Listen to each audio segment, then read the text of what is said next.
जळगाव जिल्ह्यात 216 कोटींचा केळी पीक विमा घोटाळा उघड झालाय।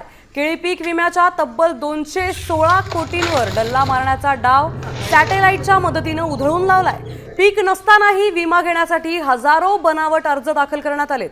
कृषी विभागाने सॅटेलाइटद्वारे तपासणी केली असता 44,000 हेक्टरवर केळीचं पीक आढळलंच नाहीये।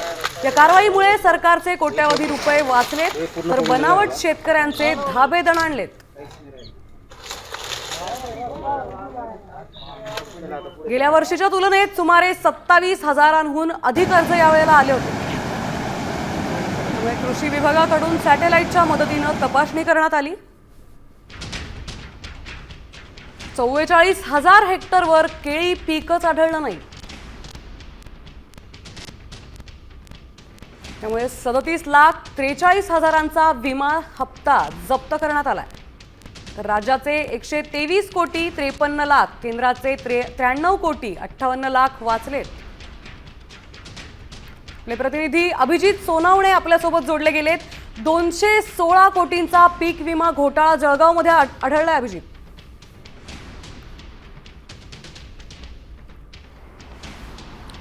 अगदी खरं आहे, हा सगळा धक्कादायक प्रकार समोर आलेला आहे। कारण केंद्र सरकारकडून दरवर्षी शेतकऱ्यांना हवामान आधारित पीक विमा योजना दिली जाते आणि त्याचा लाभ खरं तर लाभार्थी शेतकऱ्यांना मिळत असतो। मात्र जळगाव जिल्ह्यामध्ये केळी पिकाची पीक विम्याचे जे अर्ज होते ते मागच्या वर्षीच्या तुलनेमध्ये जवळपास 27,000 अधिक अर्ज कृषी विभागाकडे जमा झालेले होते आणि त्यामुळे अचानक एका वर्षामध्ये इतक्या मोठ्या प्रमाणात केळीच्या क्षेत्रामध्ये कशी काय वाढ झाली असा प्रश्न कृषी विभागाला पडलेला होता आणि त्यामुळे कृषी विभागाने या सगळ्या फळ पीक विमा योजनेतल्या शेतकऱ्यांनी ज्यांनी अर्ज केलेले होते त्या सगळ्या पीक क्षेत्राची पाहणी जी आहे ती सॅटेलाइटच्या माध्यमातून केली आणि त्यानंतर मग हा सगळा धक्कादायक प्रकार समोर आलेला आहे।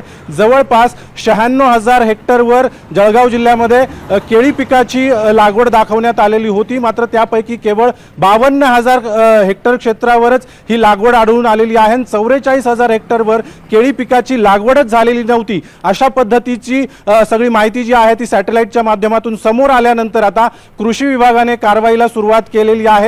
ज्या शेतकऱ्यांनी बनावट पीक विमा अर्ज दाखल केलेले होते त्यांच्यावर कारवाईच्या सूचना देखील आता कृषी विभागाकडून देण्यात आलेल्या आहेत। संबंधित जिल्हाधिकाऱ्यांना या सगळ्या संदर्भामध्ये कारवाईचे आदेश देण्यात आलेले आहे। मात्र या सगळ्या प्रकारामुळे आता राज्यामधल्या अन्य जिल्ह्यात देखील अशाच पद्धतीने बनावट पीक विमा योजनेचे अर्ज भरण्यात आले होते का, त्याचा लाभ घेण्यात आलेला होता का, याची देखील चौकशी आता कृषी विभागाकडून सुरू करण्यात आलेली आहे। आणि नक्कीच अभिजित, धन्यवाद आपण दिलेल्या सविस्तर माहितीबद्दल। त्यामुळे आता पीक विमा घोटाळा जळगावमधून उघड झालाय, तर इतर जिल्ह्यांमध्येही असं होतंय का याची तपासणी सध्या सुरू आहे।